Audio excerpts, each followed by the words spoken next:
Hello বন্ধুরা, আজকে আমি এমন একটা বাড়িতে আসছি যে বাড়িতে অনেক সুন্দর করে গাছগাছালি দিয়ে ভরপুর সাজানো। ধরনের বিভিন্ন গাছ, ফুল গাছ, আরও সুন্দর সুন্দর গাছ দিয়ে ভরানো, যেমন টবে, তারপরে তোমার শোলা, তেলের বোতলে, কন্টেনারে, তারপরে পলিথিন ব্যাগে, দুধের কৌটাতে, ইত্যাদি ইত্যাদিতে দিয়ে অনেক সুন্দর করে তোমার সাজানো হয়েছে এবং দেওয়ালে দেওয়ালে গাঁথা হয়েছে। এবং তেলের মুটকি কেটে, মানে তেলের বোতল কেটে মুটকিতে ঝুলিয়ে ঝুলিয়ে অনেক সুন্দর করে তোমার টবগুলো সাজানো হয়েছে, দেখলেই মন ভরে যায়। এবং অনেক অনেক ফুল, যে গাছ যেগুলো তোমরা আমি জীবনেও দেখিনি, নতুন নতুন গাছ, নতুন নতুন ফুল মাধ্যমে সাজানো।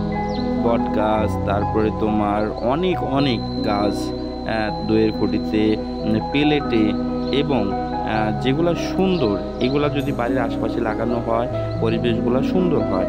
এবং মরিচ গাছ পর্যন্ত লাগিয়েছে, যেমন এই মরিচ গাছগুলো দিয়ে ভবিষ্যতে মরিচ কেনা লাগবে না। আজকের মতো এই পর্যন্ত বন্ধুরা, ধন্যবাদ।